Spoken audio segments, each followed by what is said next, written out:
All right. Thank you for being here this morning. We're very glad you're here. We're especially glad to have the Reverend Dr. Tracy Keenan with us this morning, our missional presbyter. Before coming to our presbytery, Tracy served 4 different congregations in Pittsburgh and Columbus, Ohio. She accepted the call to come to Newcastle Presbytery because she wanted to help churches live into their calling to be the hands and feet of Jesus. As the primary person for mission in our presbytery, she believes the purpose of the church is to equip its members to share the love of God with the world. Tracy and her husband, the Reverend Jim Mailer, have 2 grown daughters, and Tracy likes to play the piano, write music, write stories, ride a Harley, and look for the joy. Please welcome Dr. Keenan. Thank you. Thank you, everyone. I know. I feel like I should have worn my biker boots or something, you know. I only saved that. This is recorded, right? Yes. I'll tell you. I only save that when I'm visiting a congregation that needs to, behave a little better. I wear my biker boots. Thank you. Thank you for welcoming me, and thank you for, how many of you were here at worship this morning? Oh my gosh, I was up here. I don't know if you saw me. I was floating around with all this music. You know what I mean? How it just lifts you up. It was exquisite worship. Matthew 25. You are a Matthew 25 congregation. How many of you aren't entirely sure what that actually means? Thank you. All right. I will. We were one of the first presbyteries to be a Matthew 25 presbytery. And I can remember when they were doing a presentation of it at Next Church, which was right before COVID. And one of our mission co-workers, our mission partners who does international mission, was a little bit troubled by the idea of Matthew 25 being our guiding scripture because in his estimation, it was very much handout kind of care. Feed the hungry, clothe the naked, visit the sick and the imprisoned and so forth. And it seemed to be very much one way. Noblesse oblige, for those of you who remember that term. And so and boy, was he surprised by the end of that presentation, because our interpretation of Matthew 25 is much, much bigger than the old noblesse oblige. Those who have must share with those who don't. Much bigger than that. And please don't take that as a recommendation that we should not share what we have with those who don't. But just bear in mind that it is much, much bigger. All right. You may have trouble seeing this. I hear true confessions. I'm not a great PowerPoint designer. Afterwards, you may say, oh, Tracy, the design of it was life-changing. But for now, I just want to, a little disclaimer here. Matthew 25 has 3 interconnected components. Dismantling structural racism, eradicating systemic poverty, building congregational vitality. Now, there are some of the churches that I sometimes visit, perhaps the ones to which I would wear my boots, are all about building congregational vitality. This is what we want. We want to grow the church. We want more numbers. We want more people. We want more money. We want to grow. That's what they think this looks like. These other 2, they're good ideas, but they don't want the church to be getting political in any way. And so sometimes when I'm talking to people about Matthew 25, I need to explain really carefully that these are all three interconnected. The church that is vital, the church that is alive and energized and growing. And I use that word growing with some hesitation because mostly when we think growing, we think like we got more numbers, we got more people, more seats, more people sitting there on a Sunday morning, and more money coming in, that sort of thing. When I say growth, I'm thinking in terms of plants. Imagine a plant that is healthy, that is bearing fruit, that is, it's not necessarily growing into a forest, but it is a plant that is alive and healthy and producing good fruit. So a congregation that is vital is a congregation that cares about others. And let me go to the probably quickest Bible study that doesn't actually include a Bible. So there are three inspiring texts for the Matthew 25. First one is the 10 bridesmaids. How many of you know the 10 bridesmaids story? No? I'll tell you a little bit of it. Bridesmaids hanging out, waiting for the groom to come. It's getting late. It's getting to be at night. 5 of the bridesmaids have extra oil for their lamps. They're all set. They are so prepared, so ready. 5 of the bridesmaids are like, we ran out of oil. And they turn to the other 5 and say, can you give us some of your oil? And how's this for noblesse oblige? The other bridesmaids say, no. We're going to need our oil because if the bridegroom is even later, we're going to have to still have our lamps lit. So no. That's always a little unnerving, right? When you read that story, because church people are supposed to give things to people. The way that we interpret that is that, first of all, the time is now. There's an urgency. There's an urgency about the work of Matthew 25. There's an urgency about anti-racism work. There's an urgency about breaking the cycles of poverty that keep people down and down and down and down. In fact, in our current world, inviting more people into that state. The time is now. We have to be able to be ready to do this. We have to be prepared. But the second one, and I love this, we need to do our own work. I cannot do the anti-racism work for you. I cannot read a book, tell you about it, and have that change who you are. We each have to do our own work at stretching, growing, understanding what is going on in the world, and understanding ways in which we have been complicit as individuals, as the Christian church, as a society, sometimes just by not doing anything, but by continuing our lives the way they have been. So listening, learning, growing, we each have to do that on our own. Nobody else can do that for us. One other thing, feel free to raise your hand and speak up during any of this. We will try to have time for conversation in between there, but what if you forget, right? You have a great idea, a great comment, a question, feel free. Second one is the parable of the talents. How many of you know that? Okay, this is great. Parable of the talents. One guy's given 10, one guy's given 5, one guy's given 1, and then the master leaves and says, like, make something of these, right? So the guy with 10 invests it, makes another 10. The guy with 5 invests it, makes another 5. But the guy with 1 buries it in a hole in the ground. And when the master comes back, the master is less than pleased and says, like, what's up with that? And the guy with the 1 said, well, I knew you were a harsh and demanding master, and you reap where you do not sow. And so I was afraid, and so I buried my talent. Now, sometimes we use this during stewardship season.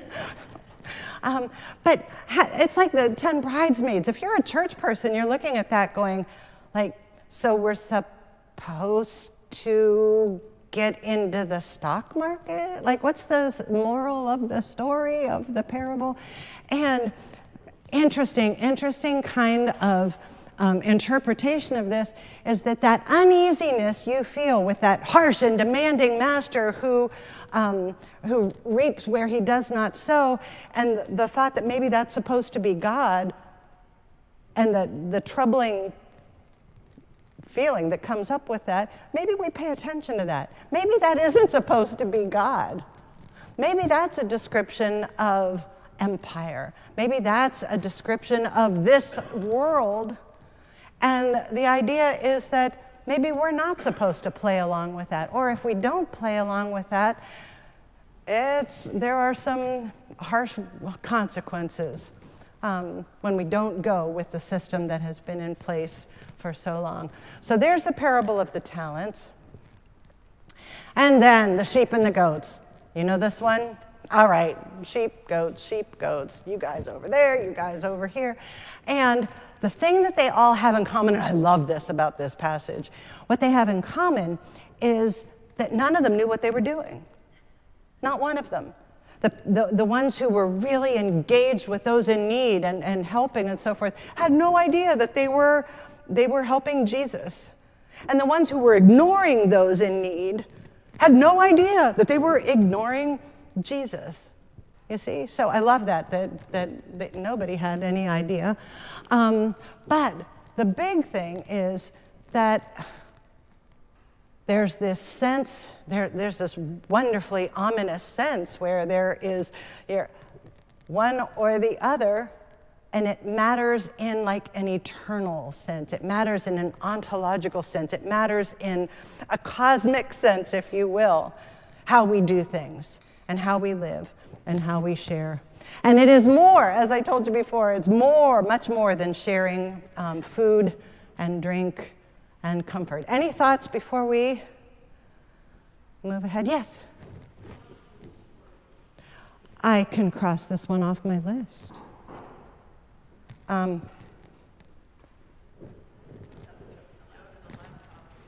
Thank you. I'm actually Amish.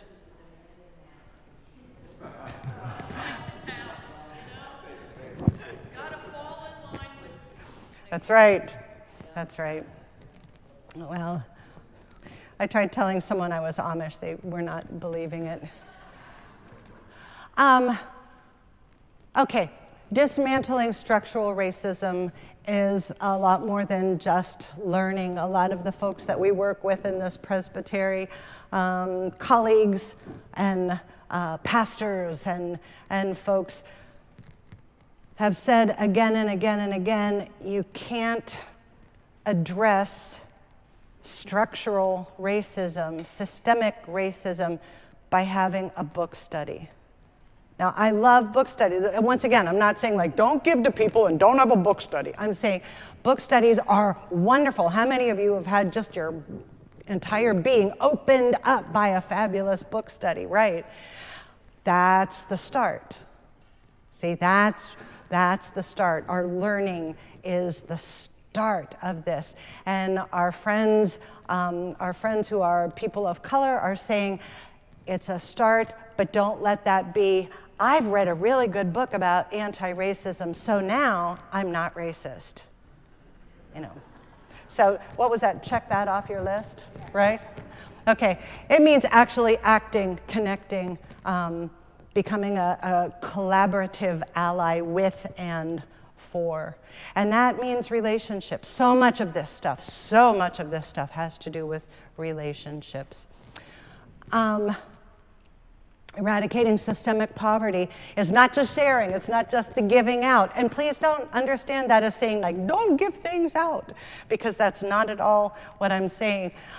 We do need to continue that. There is always a need for that. There are people who are not ever really going to be able to be independent, so to speak. We are always going to have to share. But it also means advocating. It means investing in ways that people, I'm sure you know this, especially those of you who work so closely with Friendship House.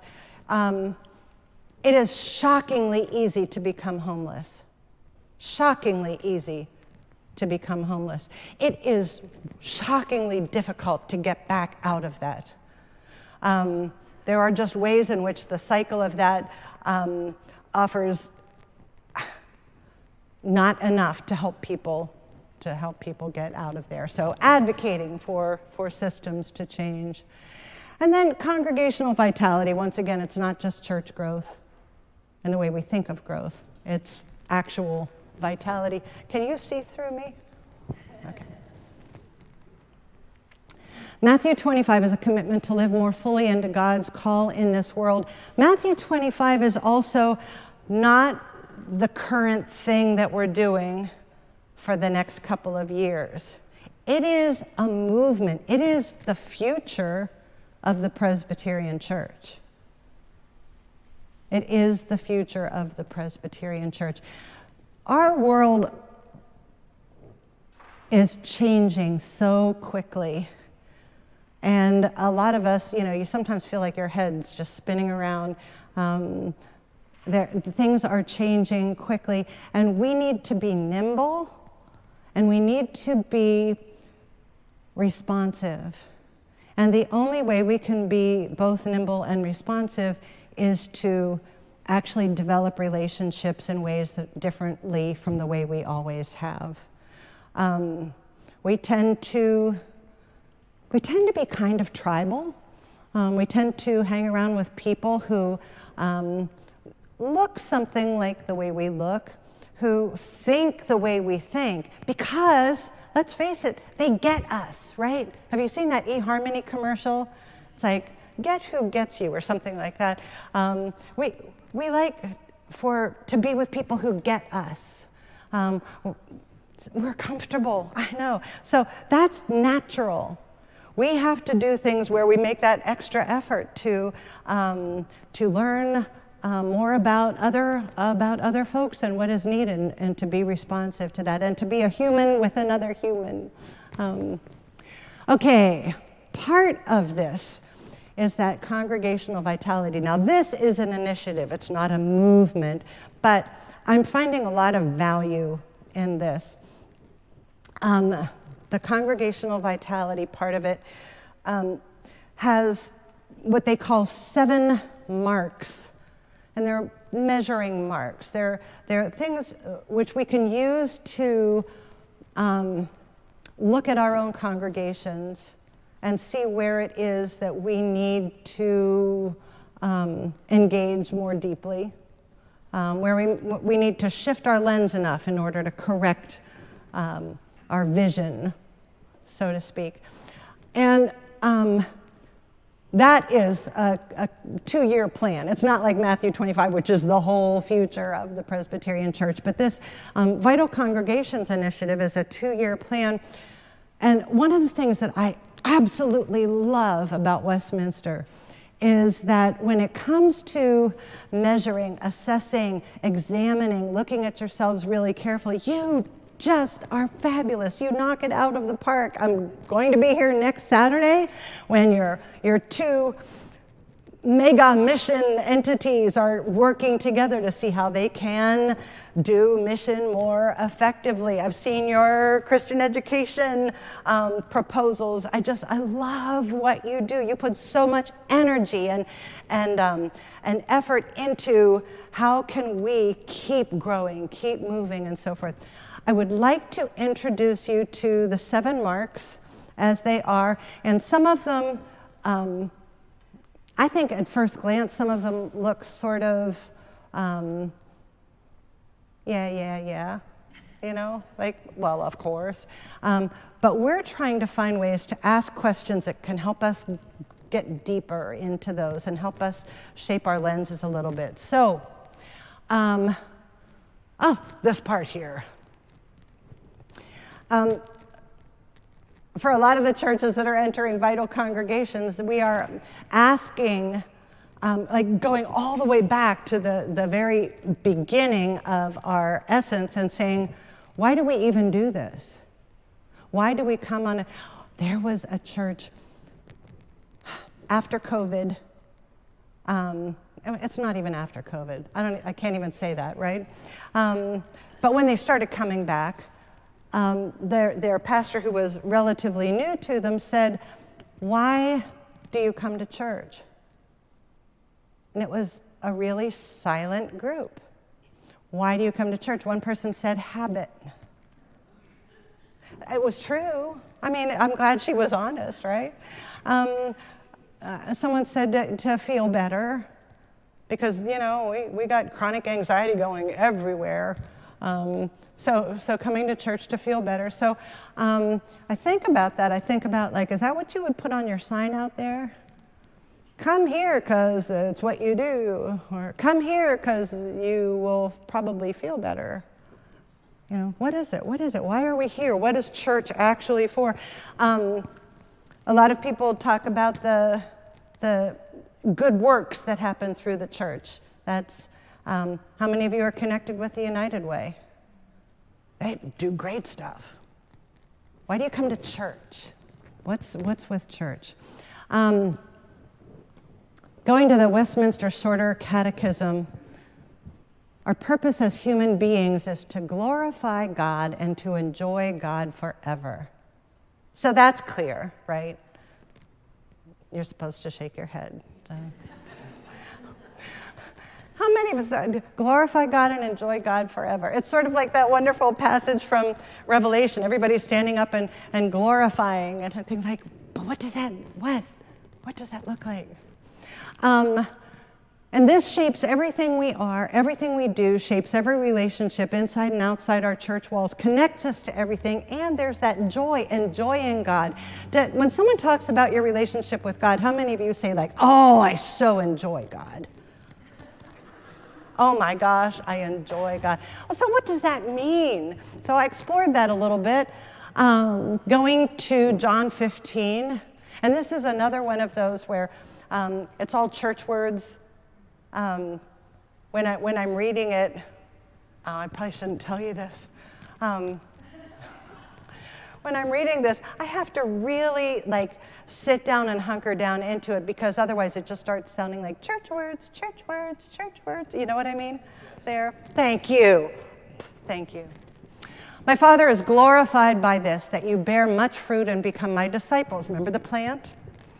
As the Father has loved me, so I have loved you. Abide in my love. I love that part because it's like sinking down into it, abiding in it. This is where we walk and live and breathe. If you keep my commandments, you will abide in my love, just as I have kept my Father's commandments and abide in his love.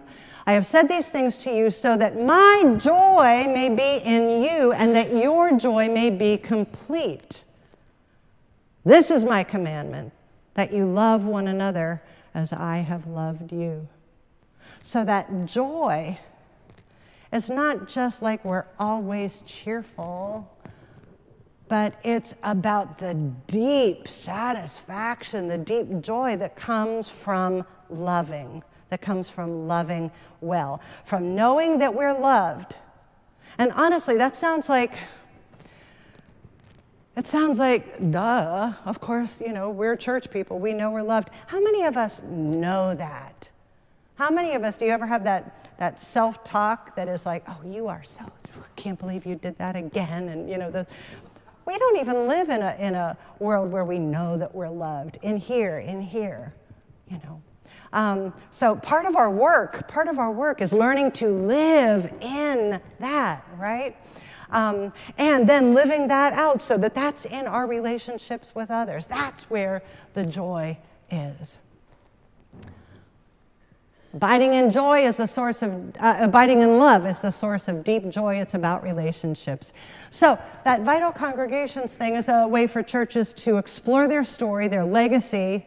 There are a lot of our churches who have been around 300 and like 25, 50 years. There are old congregations in this area. They have seen a lot of history, and they have been a part of a lot of history. Some of that is so great. Some of that is fantastic. Some of it is just stuff to be really proud of. Some of it is not. So looking at our story and our legacy, looking at how we see ourselves and how our community sees them. Sometimes I think about churches as being, you know, an entity. each church has a personality. Sort of like, and each church has an ego, in a way. They have a self-image. There are certain things that are just not done in some churches, and that can vary widely. There are certain ways that they see themselves. One of the biggest eye-openers for one of our churches, I need to look at my time. What time? We finish at 11? Okay. Okay, listen quickly. One of our churches told me that they were welcoming of all kinds of people. Okay, a lot of our churches think they are very welcoming of all kinds of people. And somebody had to say to them, we had a leadership gathering, and someone had to say to them, your reputation in the community among certain groups of people is not good. And they were horrified. What do you mean it's not good? Well, somebody comes in who's different from the way most of you are, and they get the side eye. You don't even know you're giving them the side eye, Now, we can look at that and say, that's just terrible. But there are ways in which we do that. We just do. How about if we have our eyes open to those kinds of things, recognize how it is our community sees us? How about the people who have drifted away? How do they see us? What's on their mind? Where are there unconscious side eyes that we're giving, or something along those lines that is actually, keeping people away? So, in a way, Vital Congregations is like doing church therapy. It's learning to really see ourselves clearly, learning to see our purpose here and now, not what it was even 15, 20 years ago. The world is different from what it was 15 or 20 years ago. What's our purpose here and now with the people who are here and now? How we can deepen and create relationships. Vital Congregations, exploring those 7 marks that I was telling you about, the connection of life-changing prayer to world-changing work. Let me stop with this for 1 second here.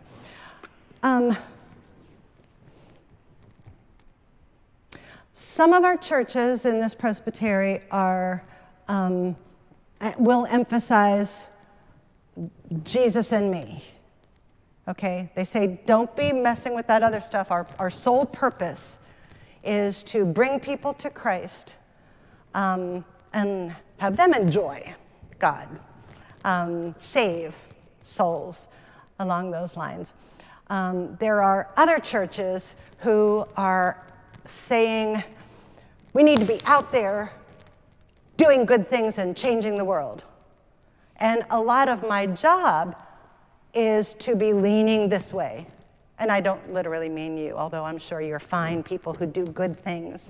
But what I have started to realize, and this was something also that, are you familiar with Susan Beaumont?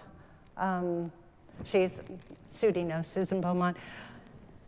She used to be a consultant for large multi-staff churches. She was great with staff management, that kind of thing. She was awesome that way.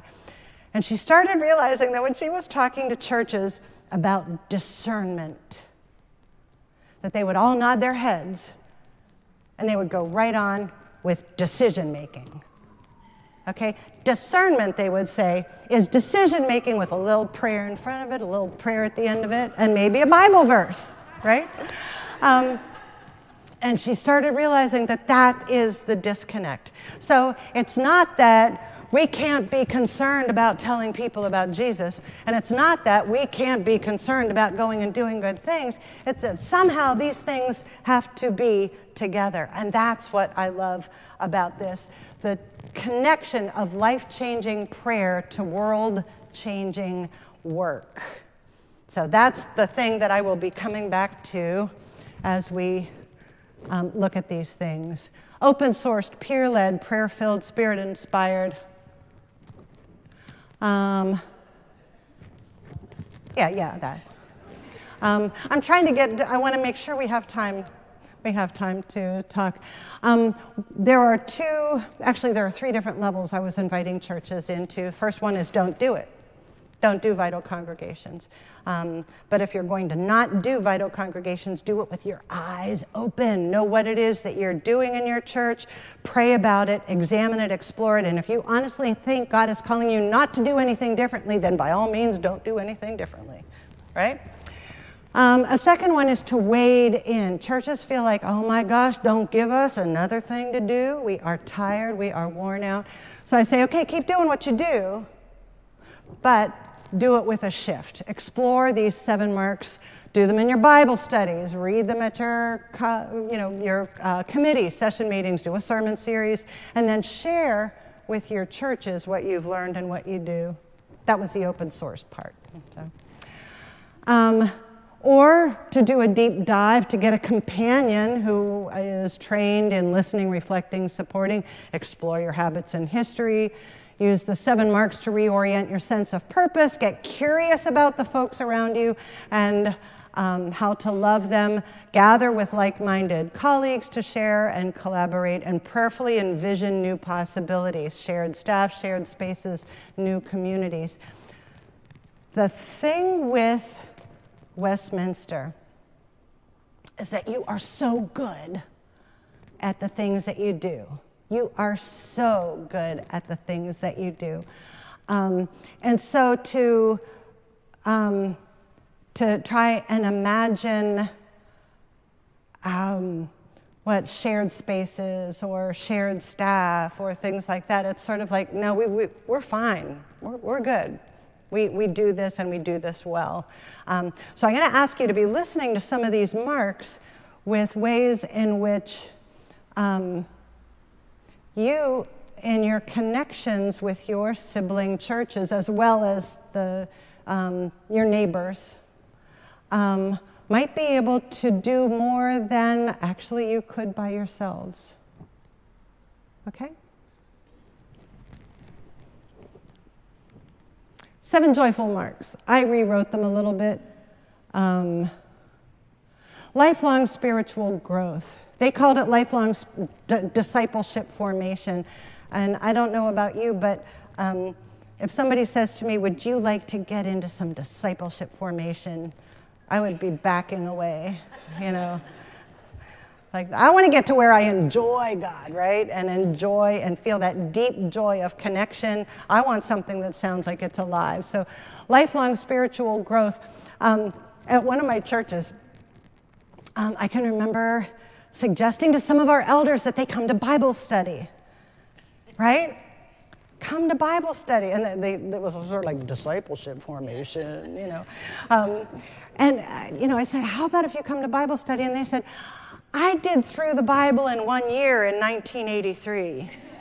I know what happens. I know the book, Not realizing that for us, the Word of God speaks to us differently at different points in our lives, touches us in different ways. I mean, you've been living since 1983. Things are different, and you hear things in a new way. Even seminary-trained people will open a book and say, I never even saw that phrase in there before. That is, so lifelong. How are we equipping our people to grow in prayer, study, awareness? I think awareness is everything. Remember when I called it like church therapy? Awareness, opening our eyes to who we are, what we do, how we do it, and so forth.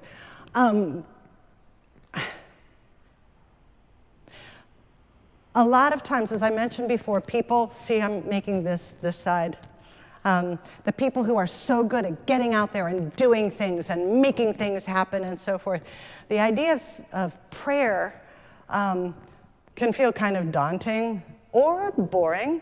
And there are so many different ways to pray, to spend time with God. And the other thing about us Presbyterians is that we are really head heavy. We are really good at the head stuff. How many of you read a lot? Yep, see.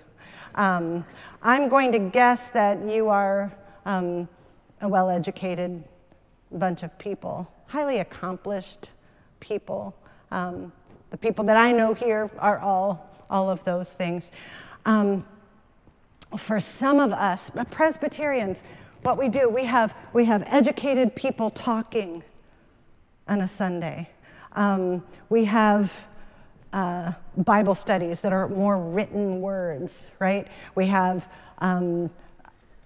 there's so much paid attention to that's up here. Sometimes you would think that these bodies of ours are things that we bathe and feed and put outfits on to carry our heads around. Because we are people of the brain. I mean, like, not people of the book, we're people of the brain. We value that.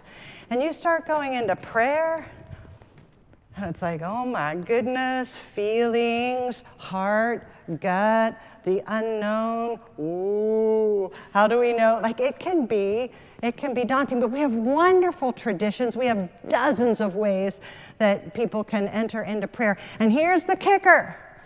You can't be doing all the good deed stuff, all the relational stuff, the even deepening and doing genuine, satisfying relationships with people without doing that kind of work that fills us and fuels us and transforms us, changes us, opens our hearts up. That's where the prayer stuff happens. They are connected.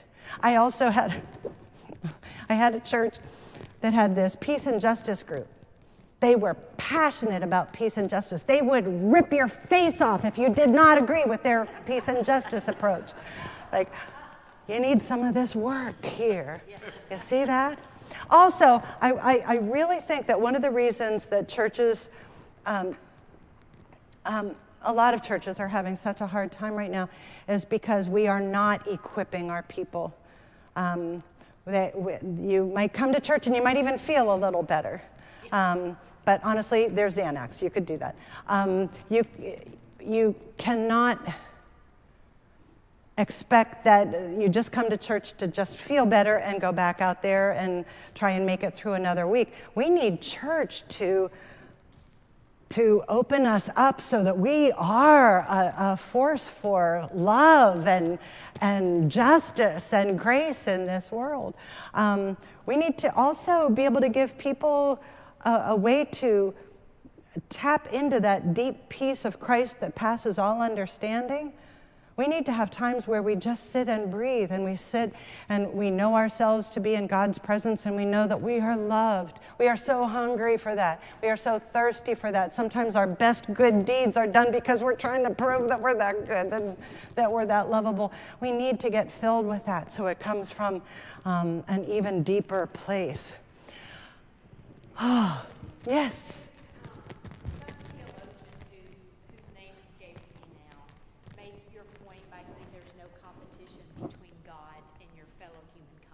Ooh, yeah, there's no competition. I love that. I'll say this again. There's no competition between God and your fellow human beings. That's beautiful. That's beautiful. I love that. Yeah. That's yeah. No, it's an arbitrary bifurcation where you're saying, you can either love Jesus or you can do good deeds, so yeah, that is where that comes from. So how is it that we are tending to that in one another? Intentional loving. They call this intentional authentic evangelism. I'm sorry, Presbyterians, their hair catches on fire and they run out in the street and they're screaming, don't make me be an evangelist. But I look at it as embodying Jesus in this world and learning to love people authentically and not just performatively. Oh my gosh, we're not even good at that with our families. Like, this is stuff we need to work on. We need to help each other work on. Church is like a practice place. We practice with each other. And we learn rhythms like confession and assurance and all those sorts of things. One thing, I know what it was where that you reminded me of. We inhale and we exhale. You can't just exhale all the time. And you can't just inhale all the time. We eat food so that our bodies are nourished so that we can go do things. And then we come back and eat food again. You know, it's not like we ate once, so we're good for the month. You know, so this is how I see our spiritual work. Active outward focus. They called it outward incarnational focus, and I could watch people in some of the churches where I went, their eyes just glazed over. They're like, incarnational. How attentive and responsive are we to the needs of others? You all do that so beautifully. And one of the ways that I do see, I don't know if all of you know this, but you have connected with at least one of our very smaller churches who is like a toddler in the mission department, okay? If they're watching, I'm really sorry. They are really just sort of learning that, and you all have taken them under your wing, even if you don't know it. You've taken them under your wing and joined hands with them, and now they're just like so proud. They're like, look what we're doing, you know, and we're partnering with Westminster, and this is what we're up to. Some of the stuff that Carrie and Kathy are about are helping churches to get actually involved in things where they can say, like, we do this. We're, you know, we're active in ways that are deeply meaningful in changing people's lives, and our lives are changed because of it too. Part of the joy of what you're doing, and part of your looking at this in yourselves, is not just to say, like, yeah, we look good that way, check it off, go to the next one, but to say, how can we share this love with others? How can this be a way that we're connected, not just with community needs, but with churches who need to be connected with communities? Do you understand? Shared gifts and power, empowering servant leadership. How is power shared? That's a huge thing. And once again, I will applaud you because you are doing this fabulous mission strategizing thing coming up on Saturday, where you're looking at that question and saying, how do we share the power? And power also means resources. How do we make decisions in accordance with our values? How do we learn to do that? 4 minutes. Okay, that's great. How is spirit-inspired worship? Do you come to worship expecting that you will be changed? Yeah. You want worship to comfort you? Yes, but you want it to challenge you too. Don't just have it like a Xanax. It's not just like, so I will feel better and go out there. I don't mean to make light of Xanax. I shouldn't do that. Because it can be, I know and love people with anxiety disorder, so please don't take that the wrong way. Sometimes, I just bought a bag for my sister, and it says, if I'm ever murdered, it will be because I was killed by somebody who doesn't have a sense of humor. And I was going to give it to my sister, and then I thought, maybe I need to keep that bag. Genuinely caring relationships. How can we make church a safe place to share experiences and challenges? How can we make room for others? How do we handle conflict? If we pride ourselves on being nice, we're probably not all that honest. Healthy accountability, being clear about our values, encourage healthy giving habits. How open are we to change? And then we're still all three connected there. That was really fast. Thoughts, questions? Yes, ma'am. Why 2 years? Why 2 years? The first year is largely assessing. They had told us the first year was mostly prayer, but then we didn't really understand what that meant, like how do we engage people in prayer. You've heard the phrase, building the plane as we're flying it. Yeah. They gave us plane parts, though. And the second year is doing a lot of assessment, which for some churches is going to mean partnering with another church, sharing buildings, selling buildings, you know, that kind of thing. Mm-hmm. Yes. Yes, sir. Tracy, what's the origin? Who originated this idea, when and where? Which idea? the whole Matthew 25 concept in the church? Where did it start? Presbyterian Mission Agency. Diane Moffat, maybe, and the people on her staff. I don't know that there was like an originator. We received the church that started some pieces of it or something, and then I think it helped evolved out of that, but I'm sure. Yeah, I'm sorry, I don't have a. Somebody had a vision. Somebody had a I'm going to be vision. sharing that with you next week, so come to the adult ed next week. I have it I in should come writing next week, too. someplace. I should come next week too, because It's just I not written don't know more here than I yet. said. Yeah, others. I took a note when you were talking about, I don't know which item it was under, but it was, doing something that's natural and comfortable. And it's like, if we do something that's new enough, we will become comfortable with it. But I didn't write down, but that's what I thought about. Like, I think that's part of it, is just getting comfortable. Doing with it, something being new and okay being- with it being new.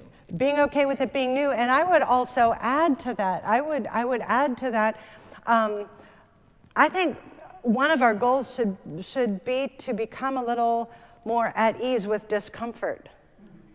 Because you want to end a conversation, all you have to say is like, I'm not really comfortable with this. Like, everyone will shut down. How about we deal with a little discomfort? That's okay. We can do that.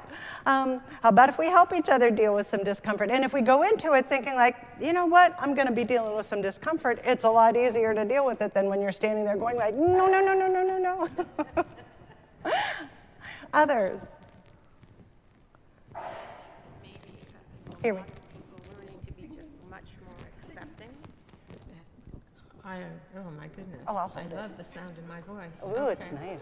Just that people should really become a little more accepting of everybody else before they jump to conclusions around it. And also think about mentoring, and that's a big topic. But it's giving of yourself. Yes. So that's Yes. my Accepting and mentoring, two really important things for the church to be about. Accepting people who are different from the way we are. The goal of every person who is entrenched in systemic poverty is to have a home like yours and drive a car like yours. That may not be what they don't necessarily want to become like you, but you accepting who they are and where they are and helping them to live into their best dream. And that mentoring thing is largely helping people to live into their best dream. I love that you mentioned that. Comes out of the other accepting. Yeah, it does. It comes out of the accepting. Yeah. Tracy, I want to thank you so much for spending time with us and for all the work you've been doing. My pleasure. Thank you. And I want. We appreciate all that you've done to prepare and take in and understand a lot more about these ideas over the years and to share it with us. And we're going to be doing that next Sunday and the Sunday following, having two more adult eds to further discuss Matthew 25. Hear a little bit about what you're thinking about Matthew 25, what we're doing well, and what we might additionally think about doing to beef up our abilities and to bring the three pieces together with prayer and with vitality. So look forward to seeing you next Sunday, and thank you very much, Tracy. Thank you. Thank you. Thank you.